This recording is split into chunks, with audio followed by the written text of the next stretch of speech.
Hello students. तो जैसा कि आपको दिख रहा है थंबनेल पे भी आपको दिखा होगा कि आज का जो टॉपिक है हमारा सिटिंग अरेंजमेंट, ये बेहतरीन टॉपिकों में से भी एक और मेरा पसंदीदा टॉपिक है। और आपको बता दूं ये टॉपिक सबसे ज़्यादा इम्पोर्टेंट किस एग्ज़ाम के लिए होता है, तो ये मैं आपको बता दूं बैंकिंग एग्ज़ाम जो होता है, बैंकिंग एग्ज़ाम में कम से कम मैं बता रहा हूँ 10-10 क्वेश्चन सिटिंग अरेंजमेंट से उठाए जाते हैं। और वहीं मैं बात कर दूं एक पजल वाला टॉपिक है, सिटिंग अरेंजमेंट प्लस पजल। ये दो टॉपिक ऐसे हैं जो बैंकिंग एग्जाम के लिए इतने इम्पोर्टेंट है क्या ही। जिन्होंने ये टॉपिक तैयार कर लिए ना, तो उसका थोड़ा नंबर और क्वेश्चन ज़्यादा हो जाते हैं, बनाने में आसानी होती है। और यहाँ पे क्वेश्चनों का लेवल इतना टफ हो जाता है, मतलब थोड़ा लेंदी प्लस हार्ड क्वेश्चन कहाँ पे, बैंकिंग लेवल पे। और यहीं जब नॉर्मल एग्जाम की बात करें अपन, स्टेट लेवल एसएससी एग्जाम, तो वहाँ इतने टफ क्वेश्चन नहीं पूछे जाते हैं, इतने हार्ड क्वेश्चन नहीं पूछे जाते हैं। उनका रीजन भी क्या है मैं आपको यहाँ पे बता देता हूँ कि जो हमारे बैंकिंग वाले जो एग्जाम होते हैं, बैंकिंग वाले एग्जाम जो होते हैं, वहाँ जब एक ही आपको एक सिटिंग अरेंजमेंट का एक क्वेश्चन दे देगा, उस क्वेश्चन में जो लैंग्वेज आपकी लिखी है उस लैंग्वेज से आपको 5 क्वेश्चन पूछेगा। कितना? 5 क्वेश्चन। वहीं जब एसएससी या स्टेट लेवल एग्जाम होते हैं, वहाँ जब आपको ये क्वेश्चन मिलेगा लैंग्वेज का, सिटिंग अरेंजमेंट का आपको जब क्वेश्चन मिलेगा, तो आपको वहाँ 1 से 2 क्वेश्चन देखने को मिलेंगे। बस रीजन यही है कि यहाँ क्वेश्चन थोड़ा हार्ड हो जाता है, क्योंकि यहाँ क्वेश्चन भी देखो कितने 5, यहाँ क्वेश्चन सिर्फ 2 पूछेगा इसमें से, और तो वो हो जाते हैं आपके लिए ईजी। ये तो रहा थोड़ा सा क्वेश्चनों का लेवल और किस एग्जाम के लिए कितना इंपॉर्टेंट है, आप समझ चुके हो। वहीं मैं बात करूं कि किस तरीके से हमको पढ़ना है, मैं आपको उस तरीके से पढ़ाऊंगा सिटिंग अरेंजमेंट कि आप कोई भी स्टेट एग्जाम दे लो और बैंक तक का एग्जाम दे लो, पीओ मेंस तक का, गारंटी है मेरी उस तरीके से। अच्छा, कुछ लड़कों को ऐसा भी लगता होगा, ऐसे स्टूडेंट भी होंगे हमारे जिन्होंने अभी तक सिटिंग अरेंजमेंट सुना ही नहीं होगा, पढ़ा भी नहीं होगा, उनको बड़ा डर लगता होगा। हमारी बिल्कुल समझ में नहीं आता किसको कहाँ पे बैठाना है, किसको दाएं किसको बाएं, दिमाग से बाहर मतलब।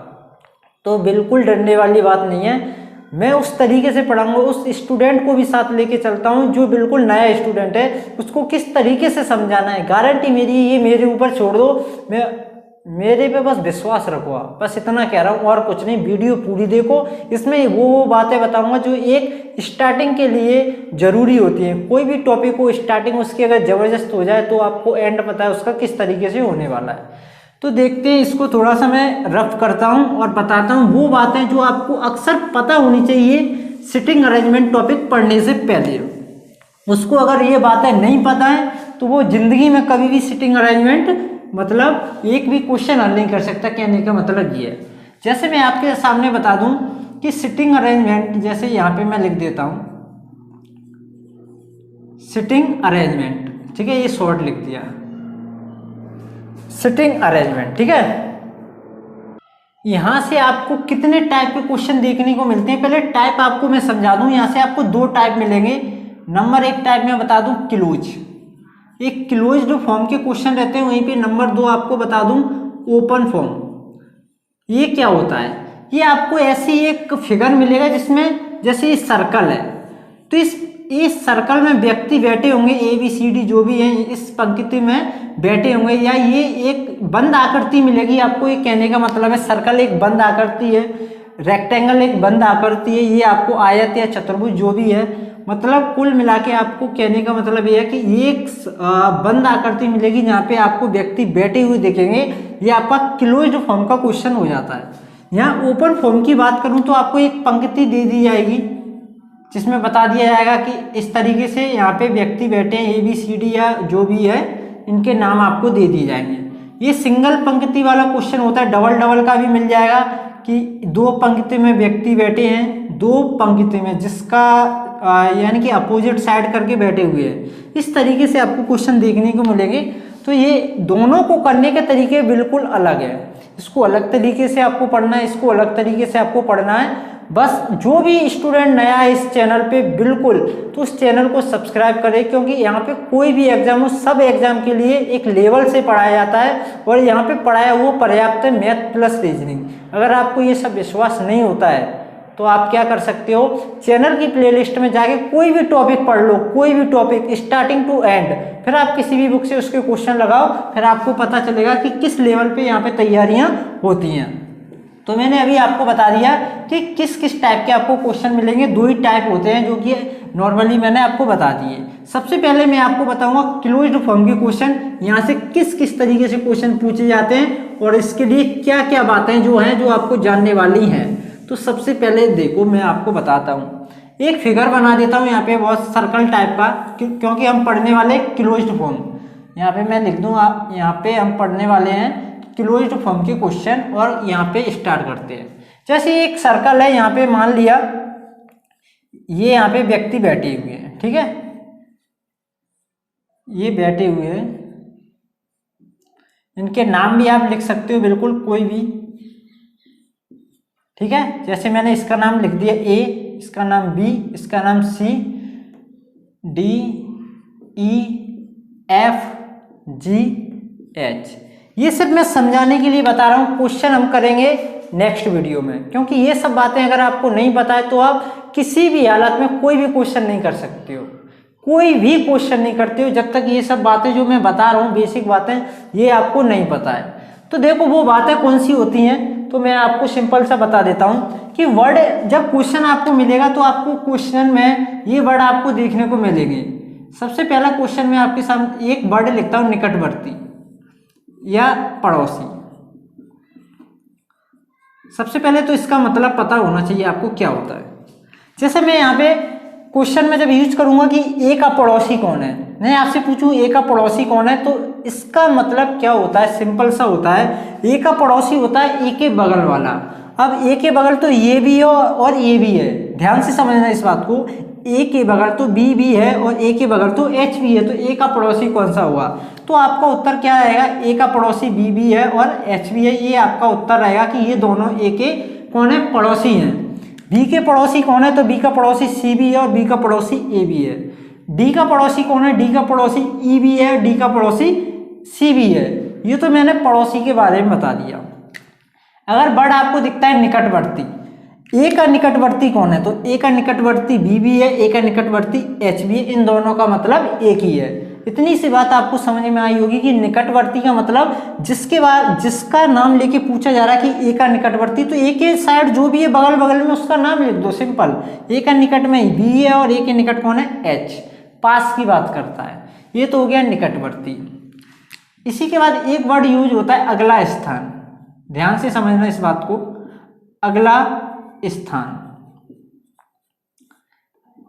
अगला स्थान, इसका मीन्स यहाँ पे क्या निकलेगा, इसका मतलब इस क्वेश्चन में क्या निकालेंगे हम। जैसे मैं क्वेश्चन में यूज करूं ए के बाद अगला स्थान किसका है, ए के बाद जो ये फिगर बना हुआ है, ये जो चित्र बना हुआ है, इसमें मैं पूछूं ए के बाद किसके बाद, ए के बाद अगला स्थान किसका है, तो अगला स्थान का मतलब होता है ए के बाद। सिर्फ ये जो इसमें जो बात इसमें हम कर रहे थे वही इसका मतलब है। ये दोनों वर्ड है ना, ये लाइन और ये लाइन एक ही बात को बताती है कि ए के पड़ोसी के बारे में ये बात करता है। अगला स्थान का मतलब ए के बाद वाला, बाद का मतलब ए के जो पड़ोसी है उन्हीं की बात करता है। ए के बाद ये भी है, ए के बाद तो ये भी है, तो आपका उत्तर रहेगा बी और एच।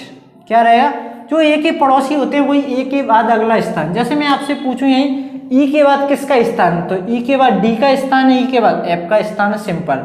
आपको अगला स्थान जब भी आए तो जिसका नाम लेके बता रहे हैं, ई का पूछ रहे हैं, तो सिर्फ उसके पड़ोसी को बताना है।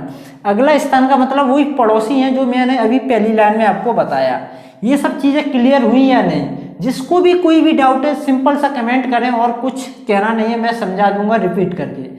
तो देखो इतनी सी बात समझ में आई। इसके बाद अगला वर्ड क्या होता है, यहाँ तक मैं आपको बता दूं, कोई भी नया स्टूडेंट है चैनल को अभी सब्सक्राइब करें, क्योंकि इससे बेहतरीन कंटेंट आपको कहीं नहीं मिलेगा। क्योंकि मैं एक स्टूडेंट होने के जरिए अपने आप को फील करता हूँ कि मैं एक स्टूडेंट हूँ। अगर मेरे को नहीं समझ में आता है तो टीचर मेरे को किस तरीके से समझाए कि मेरे को समझ में आ जाए। जो डाउट आपके होते हैं मैं अपने ऊपर कंज्यूम करके आपको समझाने की कोशिश करता हूँ। सबसे पहले मैं इसको हटाऊँ और मैं आपको बताता हूँ। जैसे नेक्स्ट पॉइंट में आपको बता दूं, आपने ये वर्ड भी आपने सुना होगा अपोजिट साइड। क्या अपोजिट साइड, ये वर्ड भी आपने सुना होगा, विपरीत, विपरीत या आमने सामने, सिंपल आमने सामने। ठीक है, ये वाली लाइन देखो, इसका क्या मतलब है, देखो ध्यान से समझना, इसका क्या मतलब है। अपोजिट साइड, जैसे मैं आपसे पूछूं, इस लाइन को हटाओ यहां से, इसका कोई मतलब नहीं है, ठीक है।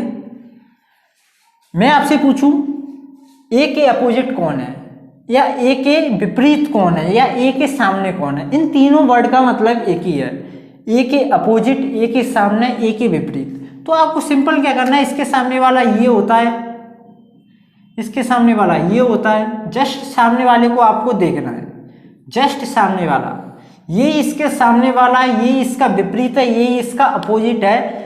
ये चीज आप समझो, जब भी इस वर्ड का यूज करेंगे कि ए का विपरीत कौन है, तो जस्ट सामने वाले को आपको देखना है। आपसे पूछे डी का विपरीत कौन है, जस्ट उसके सामने वाले को देखना है। समझो इस बात को, मैं क्या कह रहा हूं, मैं पूछूं आपसे सी का विपरीत कौन है, तो जस्ट उसके सामने वाले को देखना है। तो ये सब क्वेश्चनों में यूज होगा, तो हमको डायरेक्ट वहां कंफ्यूज होने की बात नहीं होगी। मैं डायरेक्ट सवाल कराऊंगा, आपको समझाऊंगा, तो आपको सोचना नहीं है कि ये सब क्या हो रहा है, क्योंकि ये चीजें मैं आपको पहले ही बता देता हूं, ठीक है। ये सब चीजें आपको बिल्कुल समझ में आई होंगी। अब बढ़ते हैं एक और पॉइंट की तरफ, इसको मैं रब करता हूं। बहुत बेहतरीन कंटेंट है, आप बस पढ़ते चलो, बस जो यहाँ जुड़ा रहेगा वो आगे बढ़ता रहेगा, जो भटकता रहेगा वो तो फिर भटकता ही रहेगा। अब एक और बात करते हैं, चलो एक और वर्ड में जोड़ता हूं, सम्मुख। ये वर्ड क्वेश्चन में आपको देखने को मिलेगा, सम्मुख, फेसिंग। देखो ये वर्ड भी आपको देखने को मिलेगा, फेसिंग, यानी कि सम्मुख, कि ए के सम्मुख कौन है, ए के सम्मुख कौन है, इसका मतलब क्या है। देखो सम्मुख, देखो ये जो बैठे हैं ना, इनकी मैंने डायरेक्शन बता दी है। ये एक सर्कल है और ये क्या, सेंटर, इस सर्कल का सेंटर है, केंद्र बिंदु, ठीक है। तो यहाँ पे जो ए क्या, ए का मुख किसकी तरफ है, सेंटर की तरफ है, यानी कि अंदर की तरफ है।